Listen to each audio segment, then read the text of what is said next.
Hello नमस्कार दोस्तों, आप सभी का स्वागत है द शिक्षा कैपिटल यूट्यूब चैनल पे। हम लोग जो प्रीवियस ईयर पेपरों को देख रहे हैं। 2020 का पेपर जून का हम देख चुके हैं और अब दिसंबर 2020 जो कि जून में हुआ ही था 2021 में, ठीक है। तो वो पेपर हम लोग अब सॉल्व करने वाले हैं, ठीक है। तो आपके सामने ये पेपर पूरा 2020 वाला हम जो दिसंबर का पेपर है उसको हम अच्छी तरीके से देखेंगे और आप लोग अपनी राय दें कि अच्छा है या नहीं अच्छा है। बाकी मुझे पता है कि सब लोग पढ़ तो लेते ही हैं, पर देख लो, इससे ज़्यादा आपको फ़ायदा होगा। चलो ठीक है, पहला प्रश्न आपके सामने ये रहा। क्वेश्चन दिया है कि चंद्रबरदाई ने पृथ्वी राजस्व में निम्नलिखित में से मुख्यतः किस छंद का प्रयोग किया गया है। ये बहुत इंपॉर्टेंट है, इसमें मुख्यतः बताना है। वैसे तो काफ़ी छंदों का प्रयोग हुआ है, किसने 58 छंदों का प्रयोग किया गया है। 69 समय है, इसमें 58 छंदों का प्रयोग किया गया है, ठीक है। नहीं, 68 छंदों का, ठीक है। पर इसमें मुख्यतः किस छंद का प्रयोग किया गया? अरिल, पदड़िया, कवित, सवैया, ठीक है। बताओ किस छंद का प्रयोग किया गया? किसका? कवित्त का किया गया बच्चा। किसका किया गया है? कवित्त का। कवित्त छंद कितनी 8 लाइनों का होता है, सबको पता है, ठीक है। तो उसी प्रकार से देखो 68 छंदों का प्रयोग किया गया है, जिसमें देखा जाए तो कौन कौन सा है? दोहा है, कवित है, छप्पा है, तोमर है, त्रोटक, गाहा आदि। चंद्रबरदाई को छप्पे छंद का विशेषज्ञ भी माना जाता है। आचार्य रामचंद्र शुक्ल ने चंद्रबरदाई को हिंदी का प्रथम कवि तथा पृथ्वीराज राजस्व को प्रथम महाकाव्य माना है, ठीक है। इस बात का कविता क्या है? निबंध चिंतामणि के किस भाग में संकलित है? भाग 1, भाग 2, भाग 3, भाग 4। आपको पता है 4 भाग हुए थे, पर इसमें पहला जो भाग है चिंतामणि भाग 1 उसमें संकलित है। उसमें लगभग में 17 निबंध संकलित हैं, आपको पता है। 13 और 4 17, 4 बाद में जोड़े गए थे, 13 पहले जोड़े गए थे, ठीक है। चलो ये रहे, देखो इसमें कितने, कहीं दिया है? हाँ, नहीं दिया है, ठीक है। विचार विधि नाम से, ये भी याद रखना, ये इंपॉर्टेंट पॉइंट है। देखो कौन कौन से एक संकलित में 4 भागों में विभक्त है। चिंतामणि भाग 1, संपादक आचार्य रामचंद्र शुक्ल थे। भाग 1 में संकलन निबंध इस प्रकार के भाव या मनोविकार, उत्साह, श्रद्धा और भक्ति, करुणा, लज्जा, ग्लानि, लोभ, प्रीति, घृणा, ईर्ष्या, भय, क्रोध। आचार्य शुक्ल का चिंतामणि भाग 1 प्रथमतः विचार विधि, याद रखना, किस नाम से? विचार विधि नाम से 1930 में प्रकाशित हुआ था। अगला प्रश्न देखें तो ये रहा आपके सामने कि प्रभाववादी आलोचना के संबंध में सही तथ्य कौन से हैं? प्रभाववादी आलोचना, ये देखना है कौन कौन से। प्रभाववादी आलोचना में अवचेतन मन का महत्व होता है। पद्म सिंह शर्मा की आलोचना पद्धति प्रभाववादी आलोचना है। तीसरा, आलोचक स्वयं एक प्रकार की रचना करने लगता है। चौथा, सहृदय आलोचक काव्य कृति को पढ़कर प्रभाव ग्रहण करता है। तो बता रहा प्रभाववादी आलोचना, इनमें से कौन से सही तथ्य हैं? बताइए कौन सा सही तथ्य है? कौन सा सही तथ्य है? तो डी का चौथा, यानी दूसरा और चौथा। इस बात को याद रखना, दूसरा और चौथा, ठीक। सबसे पहली बात, पद्म सिंह शर्मा की आलोचना पद्धति प्रभाववादी आलोचना है। इसमें क्या होता है? सहृदयी जो सहृदयी होता है वो आलोचक की काव्य कृति को पढ़कर प्रभाव ग्रहण करता है, ठीक है। आलोचक के काव्य कृति को पढ़कर प्रभाव ग्रहण करता है, याद रखना कौन सा है? दूसरा और चौथा, इस बात को याद रखना। अगला प्रश्न देखते हैं। देखो ये रचना कितनी बार एग्जाम में पूछी जा चुकी है, ठीक है। कि निम्नलिखित में से कौन चंदनबाला रास के रचयिता है? जिनधर्म सूरी, सुमतिगढ़, मुनिजन विजय और आशुक। याद रखना कौन है? आशुक। और ये लिखी कब गई थी? 1231 में लिखी गई थी। इंपॉर्टेंट है, पूछी जाती है कई बार, ठीक है। देखो, नेमनाथ रास, सुमितगढ़, रेवंतगी रास विजय सेन सूरी, श्रावकाचार्य देवसेन और स्थूलभद्र रास जिनधर्म सूरी की रचना है। देखो आगे है कि निम्नलिखित में से प्रकाशन वर्ष के अनुसार निम्नलिखित रचनाओं का सही अनुक्रम क्या है? मध्यकालीन बोध का स्वरूप, हिंदी साहित्य का आदिकाल, कबीर और हिंदी साहित्य की भूमिका। देखो इसमें समय देखा जाए तो मध्यकालीन बोध का स्वरूप 1870 में आई थी, ये तो पता है मुझे। हिंदी साहित्य का आदिकाल कब आई थी? भूमिका आई थी 40 में, और ये कब आई थी? 1854 के समय में आई थी ना। 44 इसी पर समय था। कबीर, अच्छा, हिंदी साहित्य की भूमिका 1840 में आई थी, ठीक। तो इसमें कबीर शायद सबसे पहले है कि देख लेते हैं 4। हिंदी साहित्य की भूमिका तो 1840 में आई थी। 40, 54 और 70 देख लेते हैं। 3 4 3, देखो 4 3 2, हाँ बस क्रम उल्टा क्रम है, याद रखना। यहाँ देखो क्रम होगा, ये हजारी प्रसाद द्विवेदी की रचनाएं हैं। हिंदी साहित्य की भूमिका 1940 में, 1800 बोल रहा हूँ। हिंदी साहित्य की भूमिका 1940, कबीर 1941 में आई थी। हिंदी साहित्य का आदिकाल 52 में, इंपॉर्टेंट है। मध्यकालीन का बोध 1970। सीधे 100 साल का डिफरेंस बताया मैंने। कितना अच्छा है आप लोगों को, आपको पता है ऐसा होता है, ठीक है, कभी कभी ऐसा हो जाता है, वो उसमें आप मत लें। तो हिंदी साहित्य की भूमिका याद रखना 1940, कबीर 1941 में, और हिंदी साहित्य का आदिकाल 1952 और मध्यकालीन स्वरूप 1970 में आई थी। इंपॉर्टेंट है। निम्नलिखित में से किस उपन्यास में ईस्ट इंडिया कंपनी, याद रखना, ईस्ट इंडिया कंपनी द्वारा भारत के आर्थिक शोषण और लूट का यथार्थ चित्रण हुआ है? वामा शिक्षक, परीक्षा गुरु, नूतन ब्रह्मचारी, श्यामा स्वप्न। तो आपको जब आप पढ़ते हैं परीक्षा गुरु को, जो 1882 में लिखा गया था, तो उसमें ईस्ट इंडिया कंपनी का वर्णन हुआ है। ठीक है, ऑप्शन नंबर बी। ठीक है, लाला श्रीनिवास दास की बहुत अच्छी पंक्ति है कि अभी तो मुकुट बंधा था माथ, हुए कल ही हल्दी के हाथ, खुले भी ना थे लाज के बोल, खिले थे चुंबन सुन कपोल, हाय रुक गया यही संसार, बना सिंदूर अनल अंगार, वात हत लतिका वह सुकुमार, पड़ी है ऐसी छिन्नाधार। इस काव्यांश का प्रतिपाद्य क्या है? पहली बात, ये पंक्ति कहाँ से आई है ये आप लोग समझो, कहाँ से आई है? सुमित्रा नंदन पंत की जो रचना है, कौन सी? परिवर्तन से है। इंपॉर्टेंट है, बहुत अच्छी ये पंक्ति है और हमेशा ये रस में पूछी जाती है, इस बात को याद रखना। कहाँ से है? परिवर्तन से। देखो, स्त्री स्वावलंबी है, पुरुष के बिना स्त्री का कोई अस्तित्व नहीं है, स्त्री के बिना पुरुष अधूरा है, स्त्री पुरुष स्वच्छंद है। तो ऑप्शन नंबर बी है, पुरुष के बिना स्त्री का कोई अस्तित्व नहीं है, बिल्कुल सही बात है। इस देखो, परिवर्तन से उद्धृत है। प्रकाशन वर्ष के अनुसार निम्नलिखित उपन्यासों का सही अनुक्रम क्या है? शेखर एक जूनी, तमस, बाणभट्ट की आत्मकथा, महिला आंचल। ठीक है, देखो शेखर एक जूनी कब आई थी? 40-44 में आई थी ना, 40-44 में आई थी। तमस कब आई थी? 1973 में आई थी। बाणभट्ट की आत्मकथा कब आई थी? 1946 में आई थी ना। महिला आंचल कब आया था? 1954 में आया था।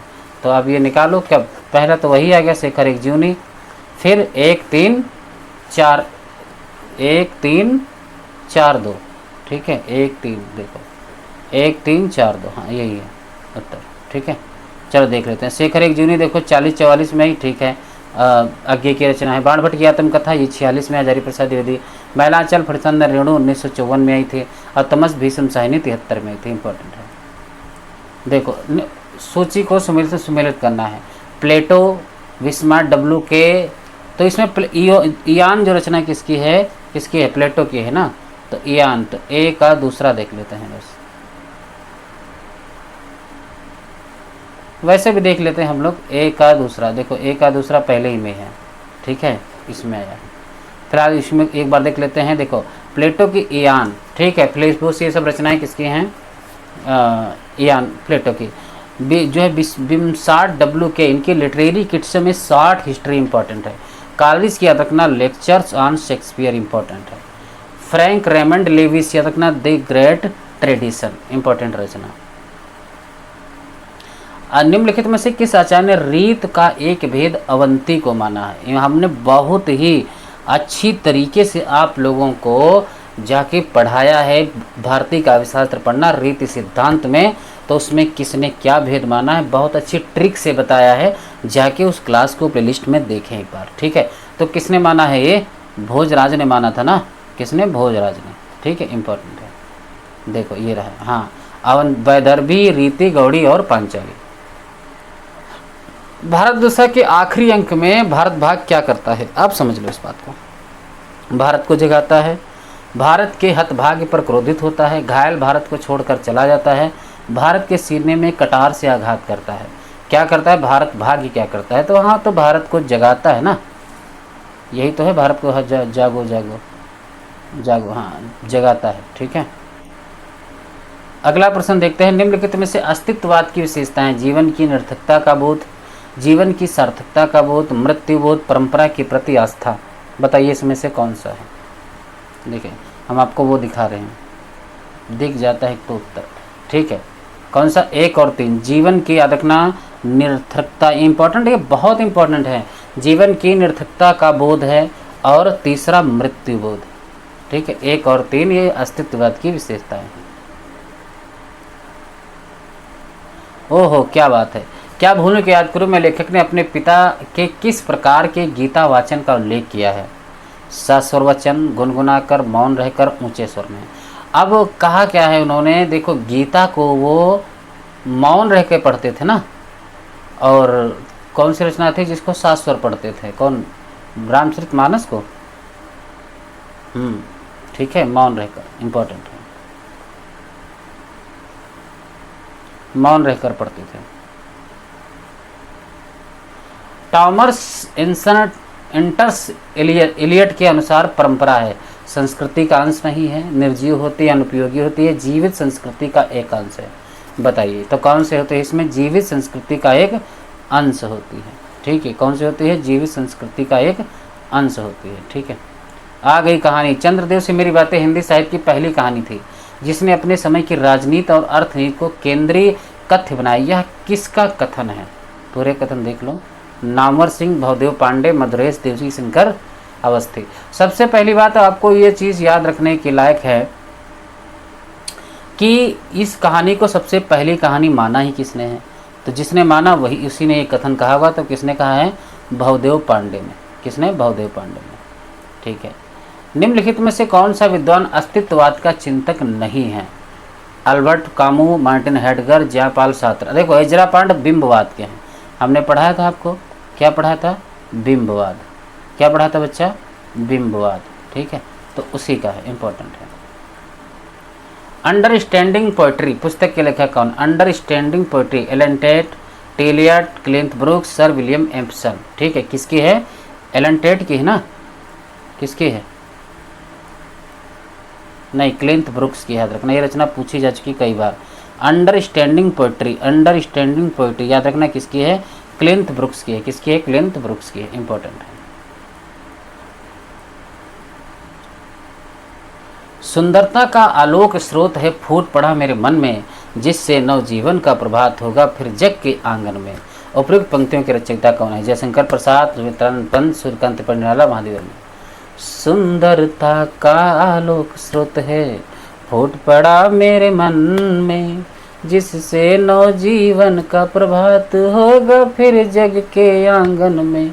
बताइए किसकी पंक्ति? बहुत अच्छी पंक्ति है, सुमित्रा नंदन पंत की पंक्ति है, बहुत इंपॉर्टेंट पंक्ति है। ठीक है, कहाँ से सुमित्रा? यह पंक्ति युगांत कविता से ली गई है। कहाँ से? युगांत से ली गई है। ठीक है, लाला श्रीनिवास दास की रचना है प्रहलाद श्री, रणधीर और प्रेम मोहिनी, नियम, निर्घोष और कीर्त केतु। बताइए ये रहे आपसे कौन कौन से? प्रहलाद चरित और रणधीर प्रेम मोहिनी, 1 और 2। ठीक है, प्रहलाद चरित और रणधीर प्रेम मोहिनी इंपॉर्टेंट है। गीत फरोश कविता में भवानी प्रसाद मिश्र क्या कहना चाहते हैं? देखो ये रहे कथन आपके सामने। व्यवसायिकता के कारण आज का कवि अपने गीत बेचने के लिए मजबूर है। आज का कवि ग्राहक की मर्जी के अनुसार गीत लिखने के लिए अभिषिक्त है। कवि केवल खुशी के गीत लिखता है। सबसे नंबर पे ये तीसरा तो आप काट दो, ये तो नहीं है, केवल खुशी के गीत नहीं लिखता है। कवि शौक से गीत लिखता है और बेचता नहीं। जी हाँ हुजूर, मैं गीत बेचता हूँ। 3 4 तो इसमें, तीसरा तो नहीं ही है। ठीक है, तो जिसमें तीसरा हो उसको काट देना। तीसरा मिला तो कौन बचा? 1 और 2 मैंने कहा, पहला और दूसरा। ठीक है, पढ़ते होंगे तो आप लोग अच्छी तरीके से देखते हैं। इनके साथ में रचना काव्य संग्रह देख लो। परिवर्तन कौन से है? भवानी प्रसाद मिश्र सप्तक जो दूसरे 51 में लिखा गया उसमें का कवि। उनके प्रमुख काव्य संग्रह है परिवर्तन जिए 1976, चकित है दुख 1968, इन जो इदमम नामम 1977 में, अंधेरी कविताएं 68 में, त्रिकाल संध्या 78 में, गांधी पंचशती 69 में, अब बुनी हुई रस्सी 71 में। इसी पर इनको साहित्य अकादमी दिया गया है। इस रचना के लिए याद रखना इंपॉर्टेंट है। नीचे 2 कथन दिए गए हैं, एक अभिकथन के रूप में लिखित तो दूसरा उसके कारण के रूप में। आप बताइए इसमें कौन सा कथन सही है? वीर कर्म से अलग वीरत्व का अस्तित्व नहीं है। वीर कर्म से अलग वीरत्व का अस्तित्व नहीं है, क्योंकि वीरत्व की अभिव्यक्ति कठोर साधना में होती है। बताइए इसमें कौन सा सही है? ए और आर दोनों सत्य हैं, आर ए की सही व्याख्या है। ए और आर दोनों सत्य हैं लेकिन आर ए की सही व्याख्या नहीं है। ए सत्य है लेकिन आर असत्य है, ए असत्य है लेकिन आर सत्य है। तो बिल्कुल सही बात है, ए और आर दोनों सत्य हैं, आर ए की सही व्याख्या है। ठीक है, याद रखना। बहुत अच्छा कथन है। किसी वस्तु के प्रत्यक्ष ज्ञान या भावना से हमारी अपनी सत्ता के क्रोध का जितना ही अधिक तिरोभाव और हमारे मन की उस वस्तु के रूप में जितनी ही पूर्ण परिणति होगी, उतनी ही बढ़ी हुई हमारी सौंदर्य की अनुभूति कही जाएगी। यह कथन किसका है? यहाँ से पकड़ सकते हो, सौंदर्य की अनुभूति कही जाएगी। नगेंद्र नलिन वचन शर्मा, रामचंद्र शुक्ल, बालकृष्ण भट्ट। कविता क्या है? निबंध रामचंद्र शुक्ल। ठीक है, आगे बढ़ते हैं। यशपाल का झूठा सच उपन्यास के केंद्रीय विषय कौन से? विभाजन की त्रासदी, नारी की व्यवस्था और शोषण। तीसरा कौन सा है? सांप्रदायिक दंगों की भयावता, भारत छोड़ो आंदोलन। ठीक, तो कौन सा है इसमें? 1 और 3, यानी कौन? सांप्रदायिक दंगों की भयावता और सबसे पहला जो है विभाजन की त्रासदी। और उपन्यास इनके देखना चाहते हैं तो दादा कामरेड 1941 में था, देशद्रोही 43 में, दिव्या 45 में, पार्टी का अमृत 46 में, मनुष्य के रूप 49 में। ठीक है, आहा, ये पंक्तियां आपको लगानी हैं, ये पंक्तियां आपको लगानी हैं। यहाँ से वो दिख जाता है। मिलन के पल केवल 2-4 विरह के कल्प अपार, तुम भूल गए पुरुषत्व मोह में कुछ सत्ता है नारी की।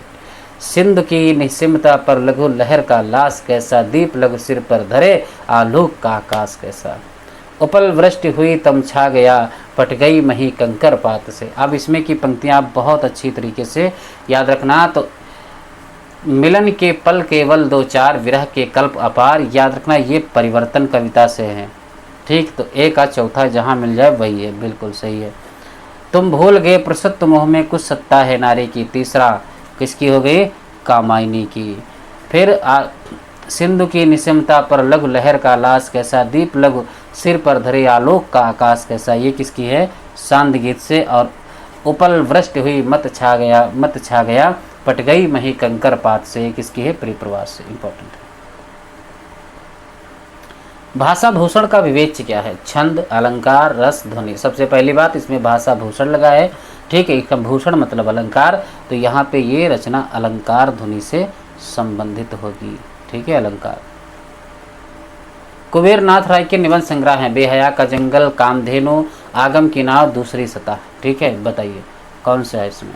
देखो, कामधेनु तो इनकी सबसे ज़्यादा फेमस निबंध है, ये पूछा जा चुका है। और एक कौन सा है इसमें? आगम की नाव। हाँ, यही तो है। 2 और 3, 2 और 3। चलो आगे बढ़ते हैं। प्रकाशन वर्ष के अनुसार निम्नलिखित रचनाओं का सही अनुक्रम क्या है? भारत की भाषा समस्या, मार्क्स और पिछड़े हुए समाज, प्रेमचंद्र उनका युग, भारतीय युग और हिंदी भाषा की विकास परंपरा। ठीक है, इनका समय देखना है। ये देखो, ओ भाई दिख गया। तीसरा 1, 3, 1, 4, 2। सबसे पहले कौन आएगा? प्रेमचंद और उनका युग। फिर पहले पर कौन है? भारत की भाषा समस्या। फिर चौथे पर कौन है बच्चा? भारतीय युग और हिंदी भाषा की विकास परंपरा।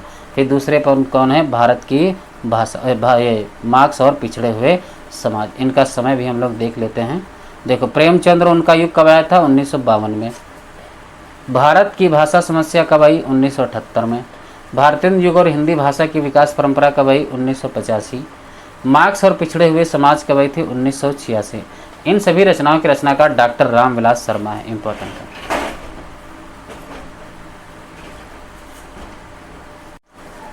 ठीक है, तो ये सब रामविलास शर्मा के हैं। प्रेमचंद्र उनका युग, भारत की भाषा समस्या, भारतीय युग और हिंदी भाषा की विकास परंपरा, मार्क्स और पिछड़े हुए समाज। ठीक है, प्रेमचंद्र युग कब आया था? उनका समय क्या था? 1952 में। भारत की भाषा समस्या 1978 में।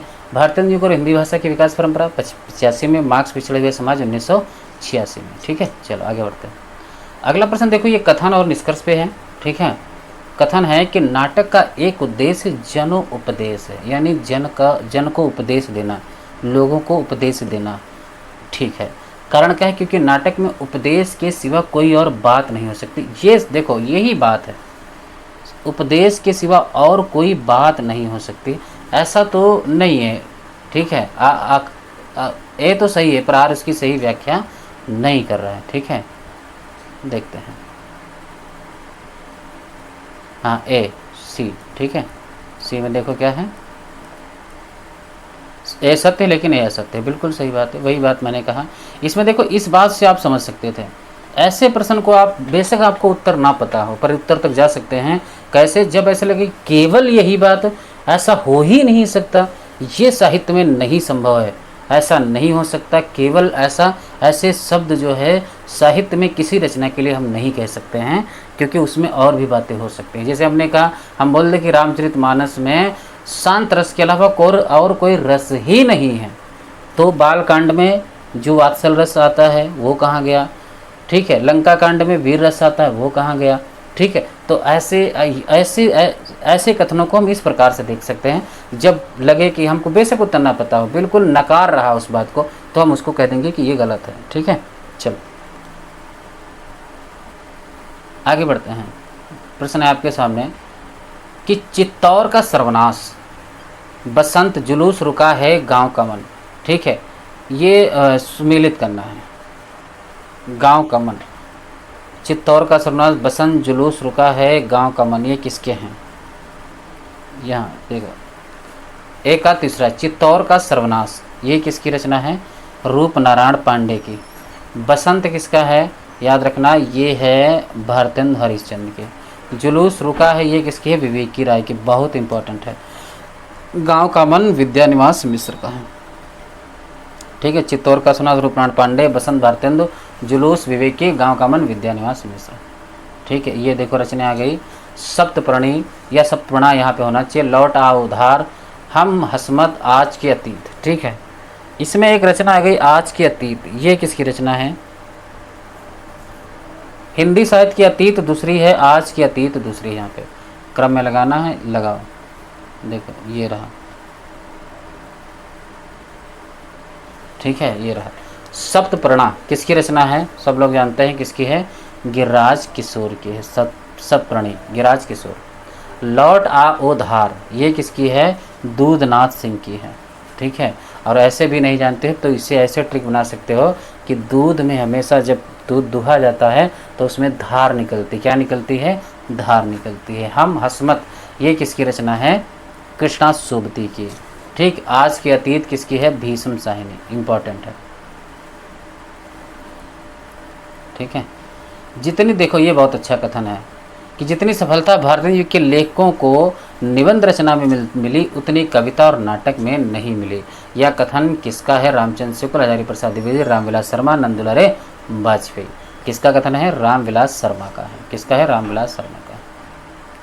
देखना चाहें तो रामविलास शर्मा की आलोचनात्मक पुस्तक देख सकते हैं। प्रेमचंद कब आई थी? 1941 में। भारतेंदु युग 1943 में। निराला 1946। प्रगति और परंपरा 1949। साहित्य और संस्कृति 1949। ठीक है, हम राज्य लिए मरते हैं, सच्चा राज्य, ये कथन देखते हैं क्या है कि हम राज्य लिए मरते हैं, सच्चा राज परंतु हमारे कर्षक ही करते हैं। इस प्रसंग में उर्मिला का कौन सा विचार सही नहीं है? यहाँ पे सही नहीं की बात याद रखना है।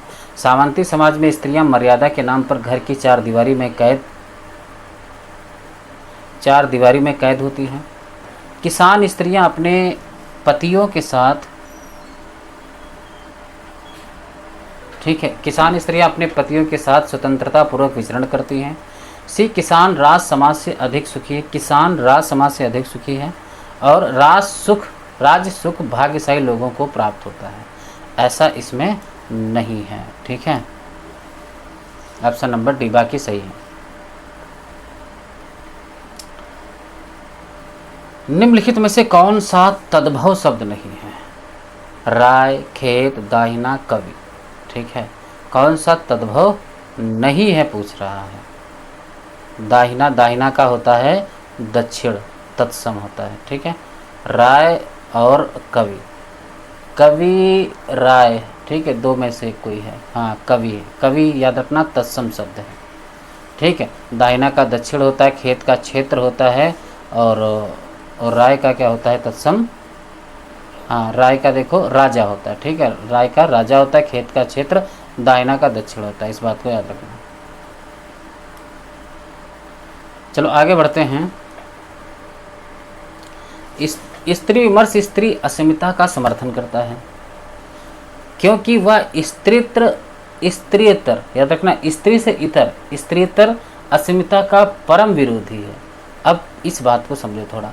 स्त्री विमर्श स्त्री अस्मिता का समर्थन करता है, ठीक, एक बात, क्योंकि वह स्त्रीतर, स्त्री से इतर यानी स्त्री से अलग, अस्मिता का परम विरोधी। यार एक बात तो सही है कि स्त्री जो है, स्त्री विमर्श जो हमेशा स्त्री के बात करता है, उसका समर्थन करती है, ठीक है, पर स्त्री के इतर बता रहा है यहाँ पे कि उसकी जो विरोध करता है, यानी पुरुषों का विरोध यहाँ पे, या अदर कोई किसी का विरोध नहीं करती है, तो ए सत्य है, आर असत्य है, ठीक है। आगे के उपन्यासों के पात्र हैं राधिका, भुवन, सरस्वती, प्रशांत।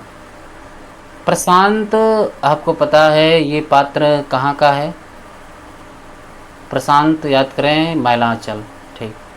सरस्वती ये कहाँ से हो गई, शेखर एक जूनी।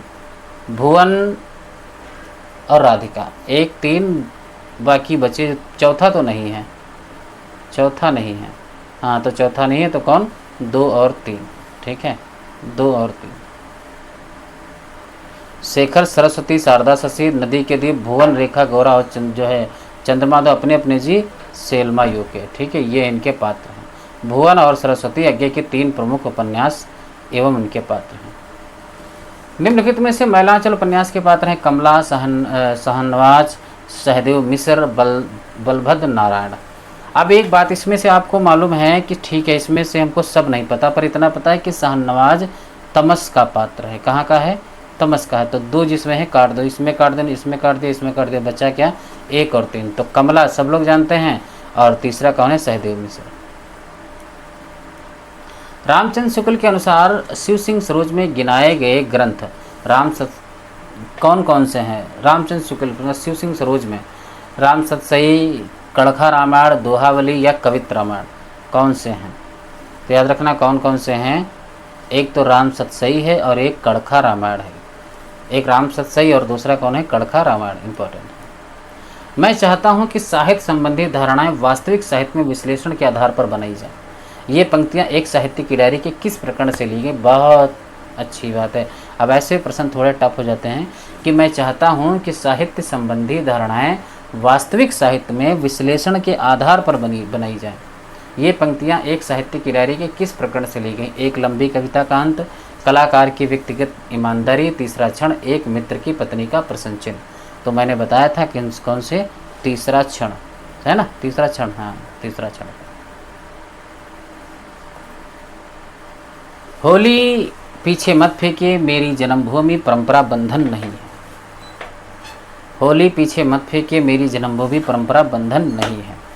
होली तो को पीछे मत फेंकिए, ये तो सबको पता है कि बालकृष्ण भट्ट का जो प्रकरण, जो निबंध है शिव शंभू के चिट्ठे, उसमें ये जो है पॉइंट है, तो हम कह सकते हैं पीछे मत फेंकिए किसका है, बालकृष्ण भट्ट का।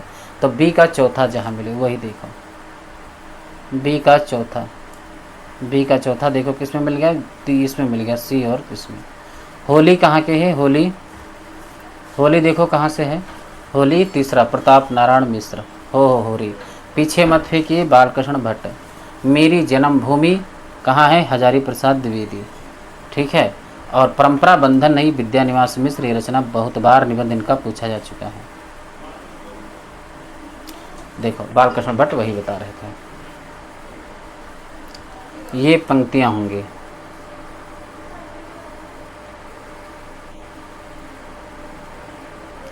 कि प्रकृति जाके जोई अंग परी, स्वान पूछ कोटिक जो लागे, सुध न काहू करी। यहाँ पे स्वान जो है एक अर्थ होता है, शायद कुत्ते को कहते हैं स्वान, ठीक है। बहुविध चित्र बनाए के हर रचियो क्रीड़ा रास, जेहि न इच्छा झूलबे की, ऐसी बुद्धि के ही पास। थारो रूप देख्यो अटकी, कुल कुटुंब सजन सकल बार बार हटकी।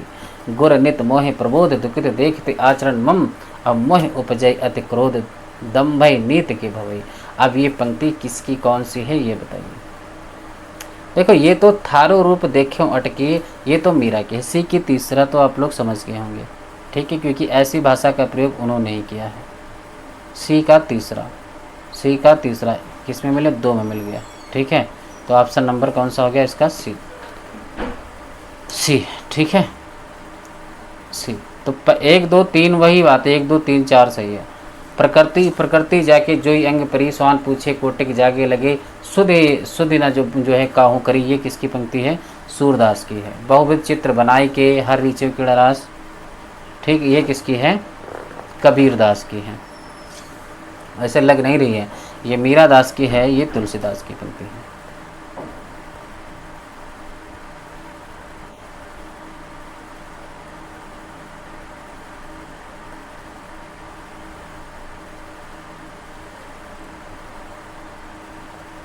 बहुत अच्छा कथन है, देखो। पुरर्वा पुरस्ते परहि दुराहपन वात इवाह इवाहमस्मि। उर्वशी का तृतीय अंक इस बीच भाव पर केंद्रित है। ऋग्वेद, यजुर्वेद, तैत्तिरीय उपनिषद, ये आपको जब ये जो कविता पढ़ोगे तो सबसे पहले ही ये लाइन दी हुई है और उसमें दिया भी है ऋग्वेद में, ठीक है। अर्थात पूर्वर तुम अपने घर को लौट जाओ, मैं वायु के समान दुष्प्राप्य हूँ। उर्वशी का तृतीय अंक इस जीव इस बीच भाव केंद्रित है। इसका स्रोत ऋग्वेद है। उर्वशी महाकाव्य के रचयिता रामधारी सिंह दिनकर है। इसमें कुल 5 अंक है, सब लोग पता है। श्रृंगार मंजरी, साहित्य सार, रस सारांश, जो प्रेमचंद्रिका किसकी रचना है। श्रृंगार मंजरी तो सबको पता है किसकी है, चिंतामणि की, बी, ठीक है। दूसरा श्रृंगार मंजरी किसकी हो गई, चिंतामणि, ठीक। साहित्य सार किसकी हो गई, मतिराम की। रस सारांश किसकी हो गई, किसकी हो गई, भिखारी दास की। रस सारांश किसकी हो गई, भिखारी दास। और प्रेम चंद्रिका किसकी हो गई, देव की, ठीक है, किसकी हो गई, देव की। देख लेते हैं, श्रृंगार मंजरी चिंतामणि, साहित्य सार मतिराम, रस सारांश भिखारी दास, प्रेम चंद्रिका देव की, ठीक है, इंपॉर्टेंट है। निम्नलिखित में से कौन सी भाषा आर्य भाषाओं में शामिल नहीं है, ये बताना है। यूनानी, लैटिन, फारसी, अरबी, ये मैंने कहा था, अभी पढ़ के आए थे, जो है कहाँ, कामता प्रसाद गुरु से ही ये ऐसे प्रश्न हमेशा उठाए जा रहे हैं।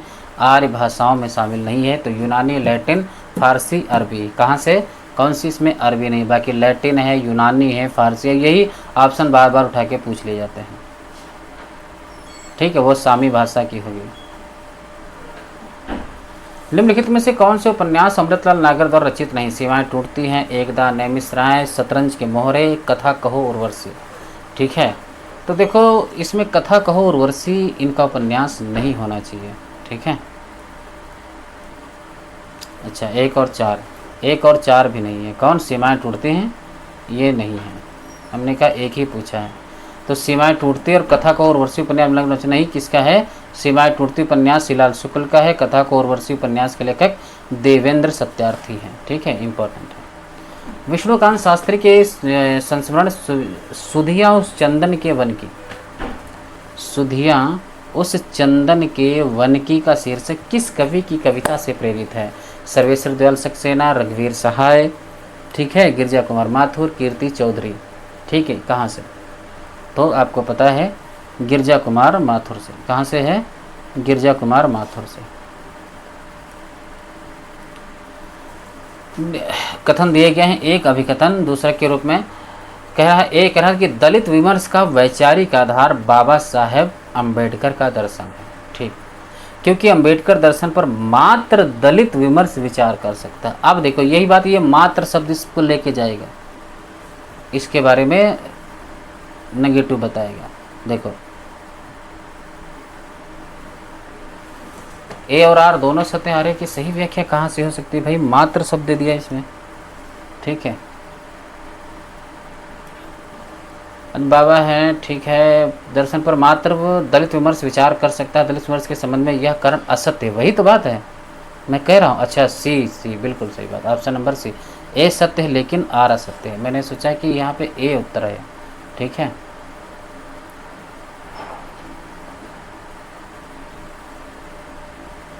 मुख कमल समीप सजे थे, दो किसले से पुरैन के, जलबिंदु सदृश ठहरे कब उन कानों में दुख किनके। मुख कमल समीप सजे थे, दो किसले से पुरैन के, जल बिंदु सदृश ठहरे कब उन कानों में दुख किनके। इस छंद में प्रेयसी के किस गुण या प्रवृत्ति का वर्णन हुआ? सबसे पहली बात, ये रचना कहाँ से है? ये पंक्ति आपको पता है, कामायनी आंसू रचना से है ये, ठीक है। प्रेयसी रूपवती है, प्रेयसी के लिए प्रयुक्त उपमान नए हैं, प्रेयसी निर्दय है और प्रेयसी प्रिय के प्रति अनुकूल है, ठीक है। तो ऑप्शन नंबर कौन सा इसका है? सी, ठीक है, कि छंद में प्रेयसी के निर्दयता के गुण या प्रवृत्ति का वर्णन हुआ है। चलो आगे बढ़ते हैं। देखो, निम्नलिखित में से कौन सा पात्र मुर्दैया के रचनाकार के परिवार से संबंधित नहीं है? मुन्नर, सोमर, सुद्देसर, मुन्नेसर, ठीक है। देखो, मुन्नर, सोमर, ये मुन्नेसर सब इनके चाचा थे, ठीक, तो सुद्देसर नहीं है, ठीक है। चंद्रगुप्त नाटक में किस चरित्र की बात पर प्रतिक्रिया व्यक्त करते हुए चाणक्य ने कहा था? बहुत अच्छी बात है कि मेरे पास पानी में सिर खपाने का समय नहीं है, भाषा ठीक करने से पहले मैं मनुष्यों को ठीक करना चाहता हूँ। वह रुचि से कहते हैं, याद रखना, जब वो रचना कहते हैं कि मेरी रचना है, पढ़ लो ये पाटनी मैंने लिखा है, ठीक है। तो याद रखना वह रुचि के बारे में। कथन बहुत अच्छा है, पूछा जा चुका है। ब्रजभाषा गद्य में लिखी हुई टीकाओं की सूची में कौन सी असंगत है? याद रखना, ब्रजभाषा गद्य में लिखी गई टीकाएँ हैं। बिहारी सतसई की टीका भगवान दीन, कवि प्रिया की टीका हरिचरण दास, रामचंद्रिका की टीका जानकी प्रसाद, रसिक प्रिया की टीका ईश्वरी प्रसाद नारायण, ठीक है। तो डी याद रखना, ये रसिक प्रिया नहीं, बाकी ये ब्रजभाषा में लिखी गई हैं। बिहारी सतसई की टीका भगवान दीन ने लिखा, कवि प्रिया की टीका हरिचरण दास ने, रामचंद्रिका की टीका जानकी प्रसाद, रसिक प्रिया की टीका ईश्वरी प्रसाद नारायण, ठीक है। ये देखो, रसिक प्रिया की टीका किसने लिखा था? सूरत मिश्र की। किसने? सूरत मिश्र ने। निम्नलिखित से कौन सी कहानी ठुमरी कहानी संग्रह से नहीं है? आदिम रात्रि की महक, पंचलाइट, तीसरी कसम, रसप्रिया, ठीक है। कौन सी नहीं है? तो आदिम रात्रि की महक जो कहानी है वो भी, और पंचलाइट की नहीं है इसमें। आदिम रात्रि की महक, हाँ, ठुमरी कहानी संग्रह से नहीं है, जबकि तीसरी कसम, पंचलाइट, रसप्रिया कहीं ठुमरी कहानी संग्रह में संकलित है। ठुमरी कहानी संग्रह के लेखक पंडित नायडू हैं, सब लोग जानते हैं। आदिम रात्रि के महक 67 में एक कथा, ये खुद ही एक संग्रह है। रामचंद्र शुक्ल के अनुसार ईसा अल्लाह खान ने अपनी भाषा को किस प्रकार के शब्दों से मुक्त करने की प्रतिज्ञा नहीं की थी? याद रखना, बाहर की बोली, गंवारी, तत्सम और भाखापन, ठीक है। तो कहाँ से नहीं की थी? तत्सम शब्दों से, ठीक, इंपॉर्टेंट। तो परवारों उर्वशी सुन राधिके सुजान, तू मोहन के उर्वशी हो वे उर्वशी समान, ठीक है। राधा के रूप की तारीफ कर नायक से प्रेम करने के लिए उत्कंठित करती है, नायक की बेवफाई के कारण उसे दूर रहने की सलाह देती है, ठीक है, या फिर नायक की धृष्टता के कारण जो है मान करने को कहती है, राधा के रूप की तारीफ करके उसका मान छुड़ाती है। ऑप्शन नंबर डी, ठीक है, ये कह रहा है, राधा के रूप की तारीफ करके उसके मान छुड़ाती है।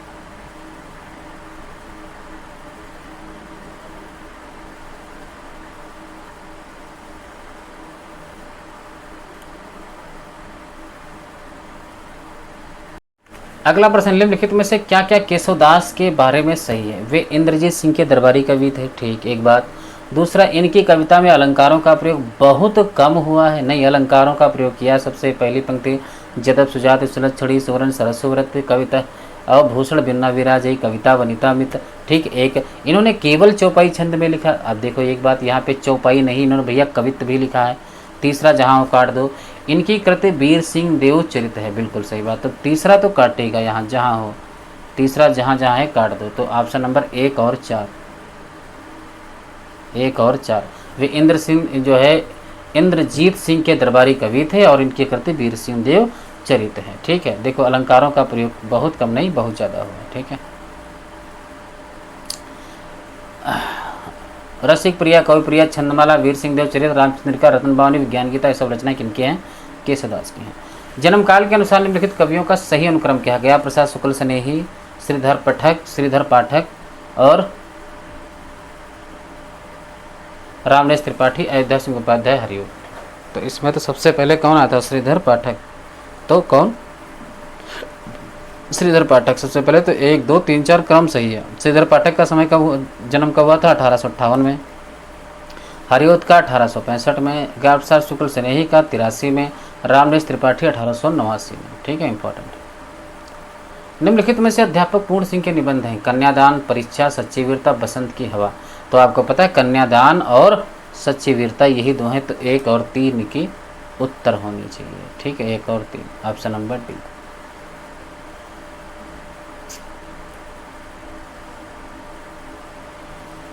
बहुत अच्छा कथन है। नहीं, यहाँ पे प्रश्न आपके सामने आ गया है, ये रहा कि अमीर खुसरो के बारे में सही तथ्य कौन से हैं? उनका जन्म पटियाला में हुआ था। ठीक। वे निजामुद्दीन औलिया के शिष्य थे, एक बात। वे ईरान और भारत के फारसी में लिखने वाले चोटी के कवियों में एक थे। उन्होंने कहा था कि मैं हिंदुस्तान की तूती हूँ, मुझे कुछ पूछना हो तो फारसी में पूछा, तो कुछ चौथा काट दो जो देखते ही।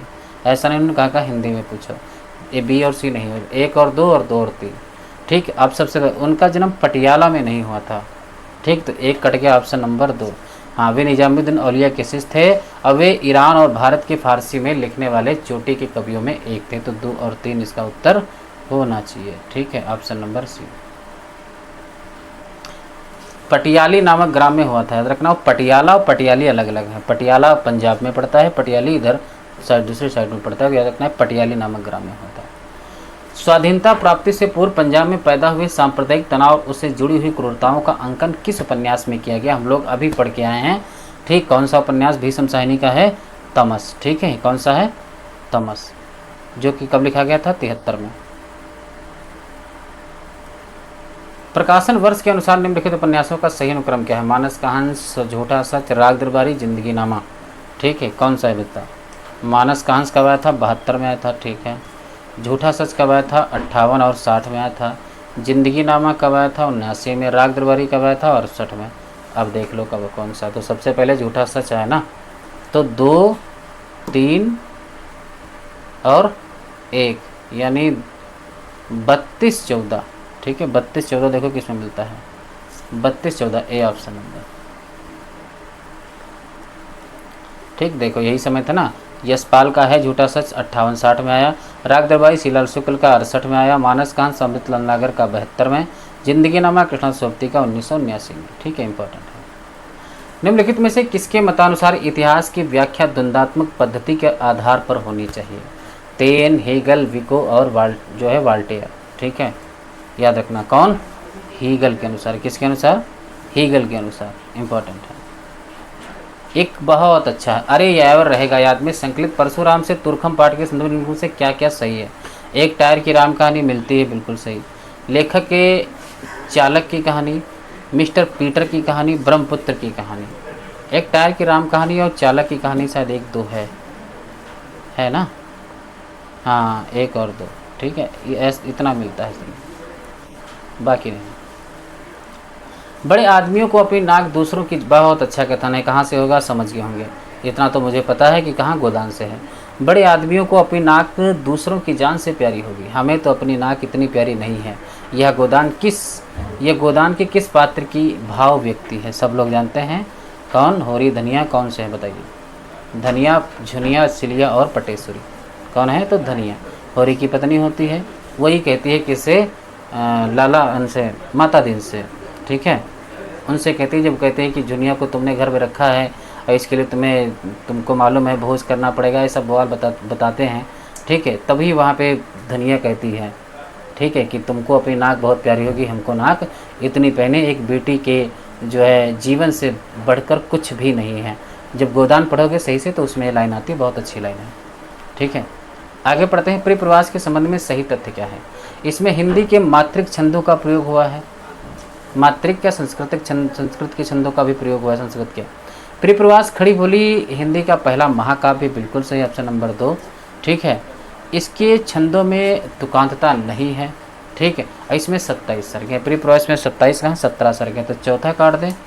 ठीक है, चौथा जिसमें है काट दो। तो कौन सा बचा? 2 और 3। 2 और 3। ठीक है, ये वाला। क्योंकि मैंने कहा मात्रिक छंदों नहीं, हिंदी के नहीं संस्कृत के मात्रिक छंदों का प्रयोग किया गया। पुरोरवा द्वारा कहे गए संवाद है, कवि और प्रेमी एक ही नहीं है। प्रेमी तन की सुंदरता पर मुग्ध होता है, जबकि कवि देह से दूर जाता है।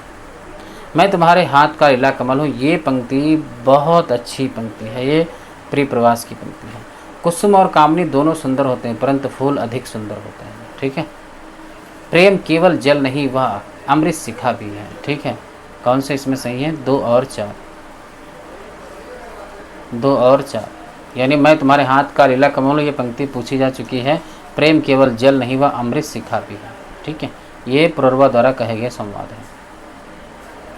परिंदे संग्रह में संकलित कहानियों की संख्या क्या है? 9, 5, 7, 13। कितने? 7 थे ना? कितने हैं? 7 ही है ना? हाँ 7 हैं। ठीक है। देखो ये रहे, परिंदे संग्रह में संकलित कहानियों की संख्या 7 है। परिंदे 1960 ईस्वी में ही सब जानते हैं। कहानी संग्रह के लेखक निर्मल वर्मा है। निर्मल वर्मा द्वारा रचित अन्य कहानी संग्रह कौन है? जलती झाड़ी 1965, पिछली गर्मियों में 1968, बीच बहस में 1973, कव्य और काला पानी 1983। सूची 1 सूची 2 से सम्मिलित कीजिए। लाहौर, शिवपालगंज, कान्यकुब्ज, अमृतसर। ठीक है। तो आपको पता है, देखो शिवपालगंज कहाँ से था भैया? शिवपालगंज कहाँ आया है? कहाँ आया है? राग दरबारी में। कहाँ आया है? राग दरबारी में। तो बी का पहला। लाहौर झूठा सच में है। ठीक है। कान्यकुब्ज कहाँ था? बाण भट्ट की आत्मकथा। अमृतसर कहाँ है? उसने कहा था। लाहौर कहाँ है? झूठा सच में। तो पहले का दूसरा, पहला, चौथा, तीसरा, शायद उत्तर नंबर इसका ए ही है। हाँ, लाहौर कहाँ था? झूठा सच में। शिवपालगंज राग दरबारी, कान्यकुब्ज बाण भट्ट की आत्मकथा, अमृतसर उसने कहा था। ठीक है। निम्नलिखित में से कौन निर्गुण भक्ति काव्य के कवि नहीं है? मलूक दास, बाबालाल दास, ईश्वर दास, सुंदर दास। कौन निर्गुण भक्ति काव्य के कवि नहीं है? निर्गुण भक्ति काव्य। तो अब देखो इसमें कौन नहीं है? ईश्वर दास नहीं है। कौन? ये सगुण दास के हैं।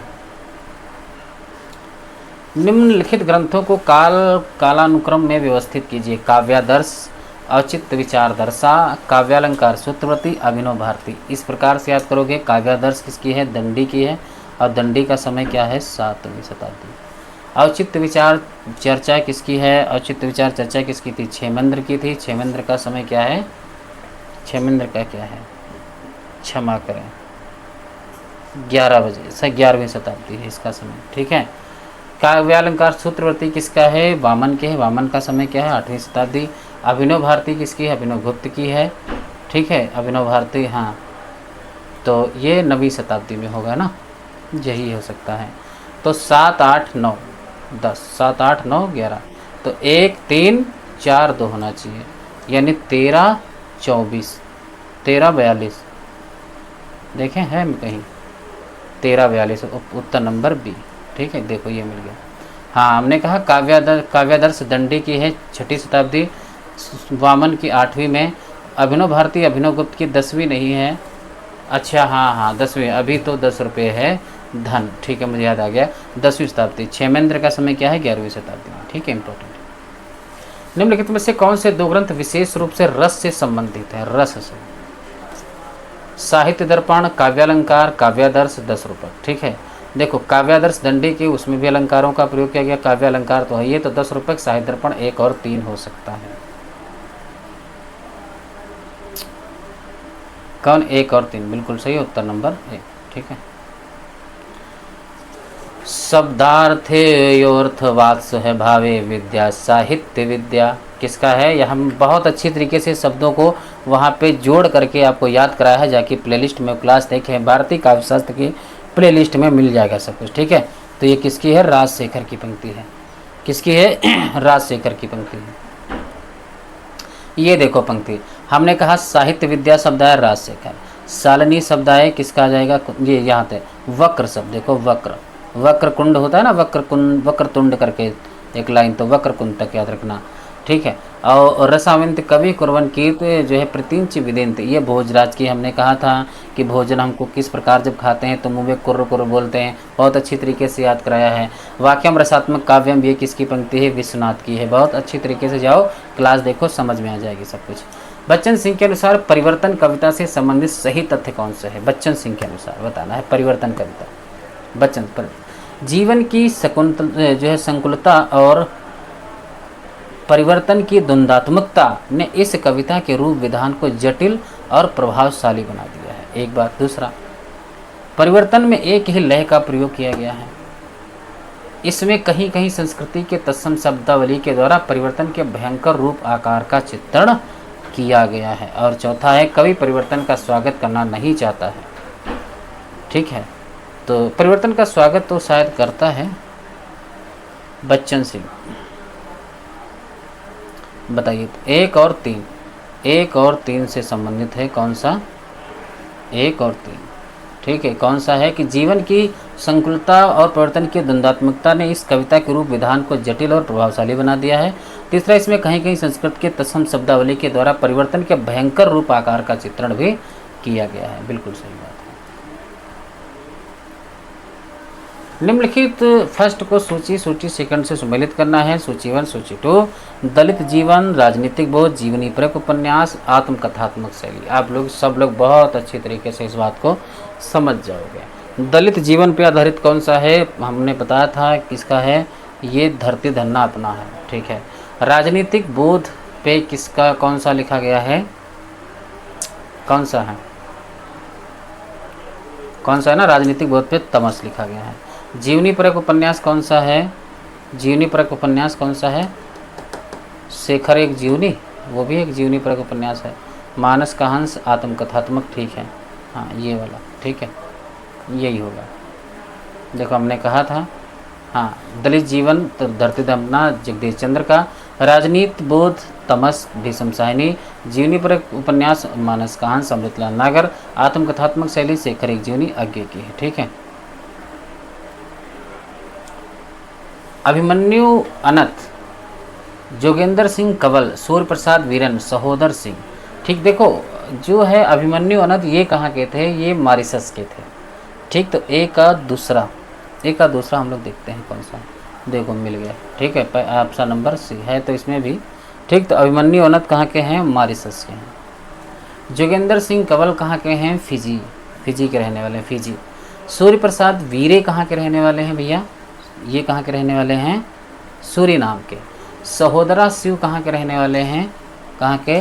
ट्रिनिडाड। ठीक है, इंपॉर्टेंट है। प्रकाशन वर्ष के अनुसार निम्नलिखित निबंध संग्रहों का सही अनुक्रम क्या है? इस असीमता के लिए, आलोक पर्व, बकलम खुद, मन पवन की नौका। क्रम बताना है इनका, बताइए, निकाल लीजिए। ठीक है, बताइए। सच बताऊं तो मुझे यहाँ पढ़ाना मज़ा अच्छा नहीं लगता है, मुझे पता है, क्योंकि मैं जिस प्रकार से बोलना चाहता हूँ, यहाँ पे कोचिंग है तो क्लासेस चल रही हैं ऑफलाइन, तो वहाँ बोलना थोड़ा मेरे लिए वैसा हो रहा है। कमरे पे क्लास अच्छी होती, पर वहाँ क्या है, थोड़ा कूलर वगैरह चलाना पड़ता है।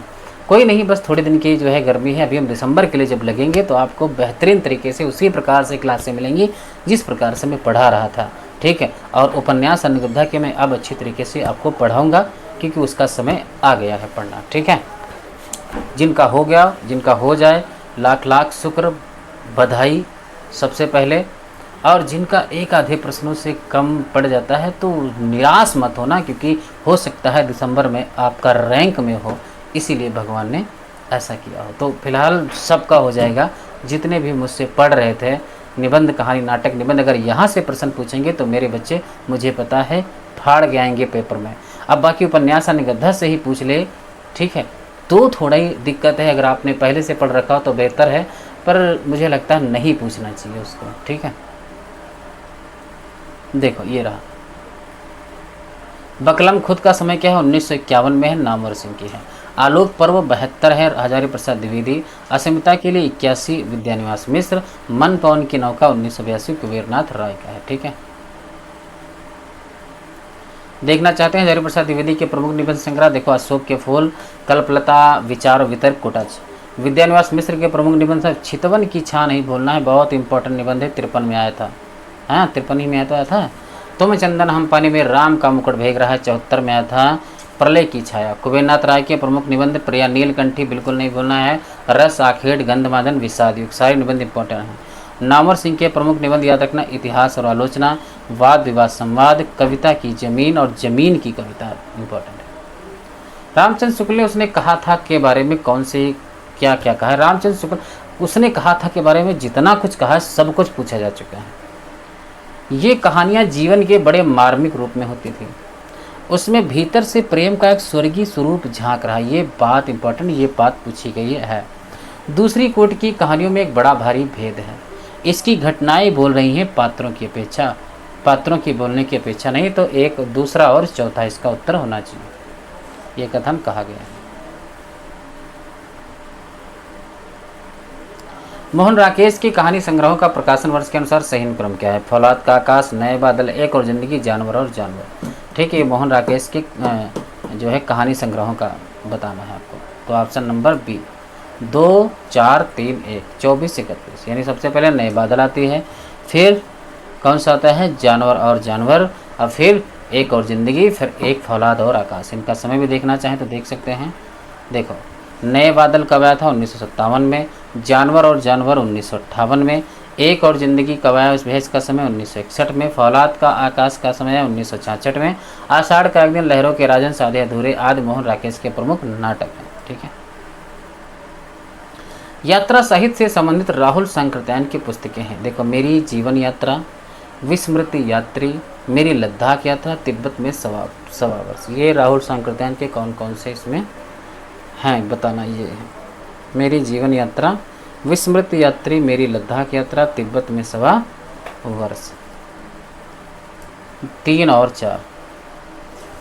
ठीक है 3 और 4, पहला कौन, तीसरा कौन है, मेरी लद्दाख यात्रा और तिब्बत में सवा वर्ष, इन्हीं की रचना है। मेरी जीवन यात्रा राहुल सांकृत्यायन की आत्मकथा है। ठीक है, विस्मृति यात्री इनके प्रसिद्ध उपन्यास जो एक बौद्ध भिक्षु नरेंद्र यश के जीवन पर आधारित एक सत्य घटना है। ठीक है, निम्नलिखित में से नई कहानी आंदोलन के कहानीकार हैं, दूधनाथ सिंह, निर्मल वर्मा, राजकमल चौधरी, राजेंद्र यादव। नई कहानी, ठीक, तो कौन कौन थे, ये देखो ऑप्शन नंबर दे दिया, दूसरा और चौथा, यानी कौन, निर्मल वर्मा और राजकमल चौधरी। ठीक है, देखो ये मिल गई, बहुत अच्छी। नई कहानी में देखो कौन, 1956 में राजेंद्र यादव, मोहन राकेश और कमलेश। हमने कहा था इस बात को, कमर याद रखना, कौन सा कमर, कमर, का से कमलेश्वर, माँ से मोहन और आ से राजेंद्र यादव। ये नई कहानी में है। ठीक, क्या है नई कहानी में। गंगा प्रसाद विमल आय कहानी के 1960 में आया था, इंपॉर्टेंट नहीं भूलना है। गंगा प्रसाद विमल का आय कहानी, आ कहानी गंगा प्रसाद विमल। सचेतन कहानी हमने कहा था 1964 में महीप सिंह की है। 56, 60, 64, 68, 72, 79। ठीक है, इंपॉर्टेंट है। सहज कहानी 68 में अमृत राय की है। समांतर कहानी 72 में इंपॉर्टेंट कमलेश्वर की है। सक्रिय कहानी 79 में राकेश वत्स की है। ठीक है, अगला प्रश्न देखो, बहुत अच्छे। और निम्नलिखित में से राम की शक्ति पूजा से संबंधित प्रयुक्त कथन कौन से हैं। राम रावण के जो है अनिर्णित समर का इतना विराट और उदार चित्र अन्यत्र दुर्लभ है। बहुत अच्छा वर्णन है। राम की शक्ति पूजा का उल्लेख श्रीमद् भागवत पुराण में है। बी। तीसरा है कि इसमें सूक्ष्मता के अनेक स्तरों पर विचरण करने वाली अर्थ योजना अप्रतिम है। और चौथा, इसमें राम एक दैवी चरित्र के रूप में है। ये बात तो सही है, राम एक दैवी चरित्र के रूप में है कि नहीं है, ये लोग आप बताइए। ठीक है, बताइए। 1 और 3 पुरुष के रूप में है, दैवी चरित्र में है। तो 1 और 3, ठीक है, पहला वाला उत्तर सही है। राम और रावण के अनिर्णित को ना कैसे है इसकी पहली लाइन, अरे अपराजयी समर, इस प्रकार की पंक्ति है, मैं भूल गया उस टाइम। ठीक है, इस पंक्ति है। तो पहले खंड में क्या होता है कि किसी की हार नहीं होती, ना किसी की जीत होती है।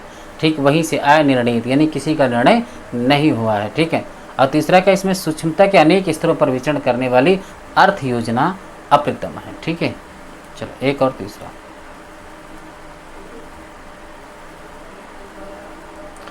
कै बिरहिन कु मीच देख कै आपा दिखलाए, 8 पहर का दाँझड़ा मोह पे सहा न जाए।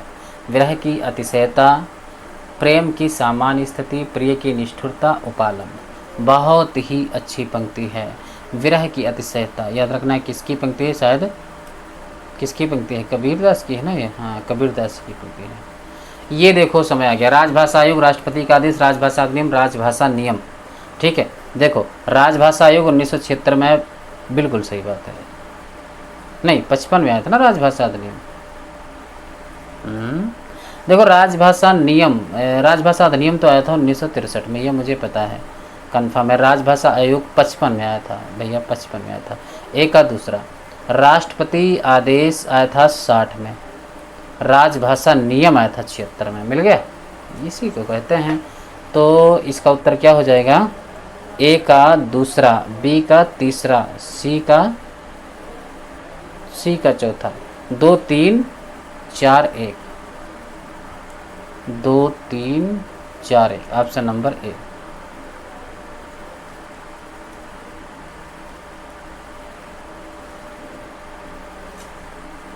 कहाँ गया, हाँ देखो ये ए उत्तर, देखो मैंने कहा था। राजभाषा आयोग कब है, 1955 में। राष्ट्रपति आदेश 60 में। राजभाषा नियम अधिनियम 63 में। अधिनियम पूछेगा 63 में, राजभाषा नियम पूछेगा तो 76 में। ठीक है, इम्पोर्टेंट है। तपय लाग अब जेठ अषाढ़ी, मोह पियो छी छाजिन भई गाढ़ी, तन तिन उर्भा झूरो खरी, भई बरखा दुख आगरी जरी। इस पूरी कड़वक में नागमती की विरह दशा के बारे में यह विचार किसका है कि यह आशिक मासुकों का निर्लज्ज प्रलाप नहीं है, यह हिंदू गृहिणी की विरहवाणी है। इसका सात्विक मायादर्पण माधुर्य मनोहर है। क्या गजब कथन कहा है, रामचंद्र शुक्ल ने कहा इस बात को। ठीक है, सूर्यकांत त्रिपाठी निराला के बारे में रामचंद्र शुक्ल की क्या स्थापना है, छूट तो नहीं गया पीछे, 82 83 एक प्रश्न बचा है। हाँ, शिवपालगंज गांव का चित्रण किस उपन्यास में किया गया, सब लोग जानते हैं, राग दरबारी में किया गया, छोड़ दो। सूर्यकांत त्रिपाठी निराला के बारे में रामचंद्र शुक्ल की क्या स्थापना है, निराला जी में बहु वस्तु स्पर्शनीय प्रतिभा, ये शब्द नहीं भूलना है, कई बार ये बात तो एकदम कन्फर्म है। प्रसाद और पंत की तरह निराला में लाक्षणिक व लक्षण की प्रवृत्ति है। निराला जी को सामाजिक बंधन पसंद थे नहीं। निराला जी पर बंग भाषा की काव्य शैली का प्रभाव है। ठीक है, देखो तीसरा तो गलत है क्योंकि सामाजिक बंधन पसंद थे, ऐसा तो नहीं है शायद।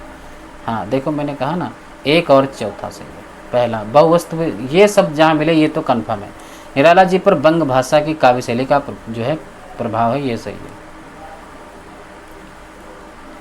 निम्नलिखित में से क्या क्या अलंकारों के अंतर्गत आते हैं, दीपक, रोमांच, जो उल्लेख, वैदर्भी। देखो वैदर्भी, गौड़ी, पांचाली ये रीति है। ठीक है, दीपक, उल्लेख और रोमांच। रोमांच क्या है, रोमांच अलंकार नहीं है, आपको पता है। रस जब पढ़ेंगे तो उसमें पढ़ेंगे उद्दीपन। ठीक है, तो वो उद्दीपन भाव है, तो दीपक और उल्लेख, एक और तीसरा। ठीक, सही है।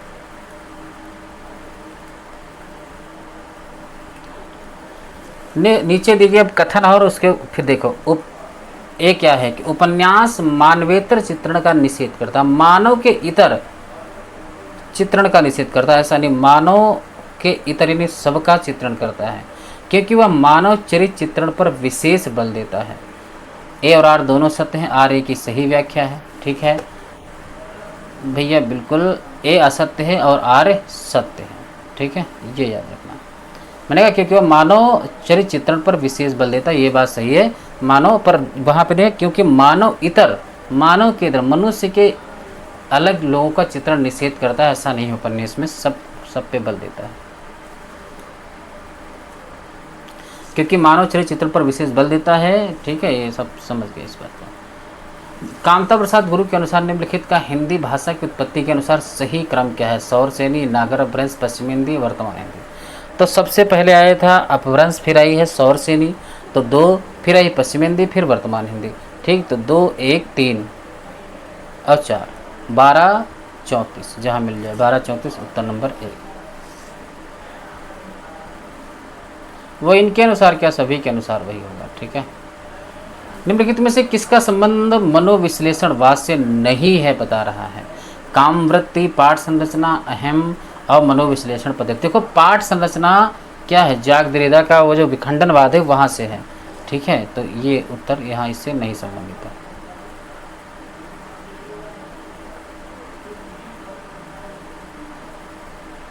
अगला प्रश्न देखते हैं हम लोग। 89 तीसरी कसम कहानी में चित्रित है। फारबिसगंज और हिंगना, सिरपुर बाजार, चेथरिया पीर। चेथरिया पीर कहाँ से है, मैलांचल से है। इसको छोड़ दो तो फारबिसगंज बाजार जहाँ से जाती है सिरपुर बाजार। ठीक है, तो एक और चौथा सही है इसका उत्तर। तुम्हारा पथेरदा भी पढ़ा, बहुत अच्छा है। कहाँ से है समझ गए होंगे, शरदचंद्र उपाध्याय वाली। तुम्हारा पथेरदा भी पढ़ लिया। पुस्तक उत्तेजक है, अर्थात अंग्रेजी शासन के विरुद्ध पाठकों के मन को अप्रसन्न करती है। आवारा मसीहा में यह किसका कथन है, शरदचंद्र चट्टोपाध्याय का, रविन्द्रनाथ टैगोर का, द्विजेंद्र लाल राय का, भूपेंद्र नाथ बंदोपाध्याय का। तो याद रखना रविन्द्रनाथ टैगोर का है। जब ये पथेरदा भी लिखते हैं, जब चर्चित हो जाती है इनकी रचना ये उपन्यास, तब ये उपन्यास पहुंचता है रविन्द्रनाथ टैगोर के पास। रविन्द्रनाथ जब पढ़ते हैं तो एक मुलाकात इनको जब शरदचंद्र से होती है तब ये कहते हैं कि तुम्हारा पथेरदा भी मैंने पढ़ा, अच्छा लगा। ठीक, नहीं मुलाकात नहीं, चिट्ठियों में बातचीत होती है। ठीक है, चलो तो ये हमारे 90 प्रश्न हो गए। बाकी ये गद्यांश है उनको तो हम लोग जानते नहीं पढ़ने वाले हैं, क्योंकि उसको आप लोग अपने से पढ़ें, उसमें कोई वैसी बात नहीं है। तो ये हमारा 2020 का दिसंबर का पेपर हो गया। अब 21 का हम लोग पढ़ेंगे, 22 का पढ़ेंगे, 23 का। 3 पेपर हम लोगों को पढ़ना है।